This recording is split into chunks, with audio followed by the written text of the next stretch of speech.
Magandang gabi Pilipinas. Sa ating balita, dalawang namumuong sama ng panahon sa loob ng Area of Responsibility na ang ating binabantayan ngayong Miyerkules. Unahin natin ito nagpapaulan sa may Luzon at Visayas. Alas 4 ng hapon namataan ang low pressure area sa layon 200 km silangan puya ng Balera Aurora. Ayon sa Pag-asa, mababa na ang tsansa nitong maging bagyo in 24 to 48 hours. Ganun pa man, patuloy ito magdadala ng pag-ulan sa ilang bahagi ng Luzon at Visayas sa susunod na 2 hanggang 3 araw. Samantala, bago mag-alas 2 ng hapon, nakapasok na ng Philippine Area of Responsibility ang ikalawang sama ng panahon. Ngayon ay namataan po ito sa layong 800 kilometers silangan puya ng Borongan, Eastern Samar. Ayon kay Pag-asa weather forecaster June Galang, posible itong maging bagyo sa mga susunod na araw at pag nagkataon ay tatawagin itong si Bagyong Carding.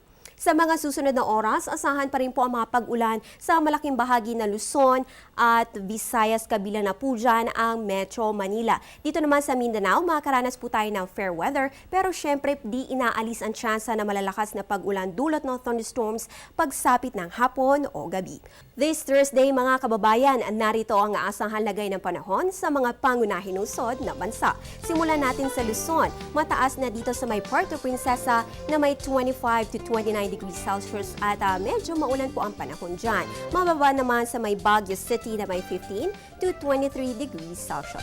Punta naman tayo sa Visayas. Asahan po ang mga pag-ulan dyan. Mataas na sa may Tacloban na may 23 to 30 degrees Celsius, habang pare-pareho naman 23 to 29 degrees Celsius ang Iloilo, Bacolod at Metro Cebu. Punta naman tayo sa Mindanao. Mataas po sa Metro Davao na may 24 to 32 degrees Celsius at asahan po ang mga isolated thunderstorms. 23 to 31 degrees Celsius naman sa may Cagayan de Oro at Zamboanga City. Samantala para bukas, Huwebes, sisikat ang araw, 5:44 ng umaga at lulubog naman alas 6:06 ng gabi.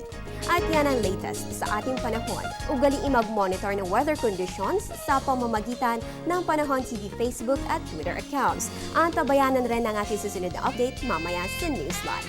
Ang update na ito ay hatid sa inyo ng Panahon TV, kung saan walang pinipini panahon ang pagbibigay impormasyon. Ako po ang inyong weather girl April Enerio. Magandang gabi.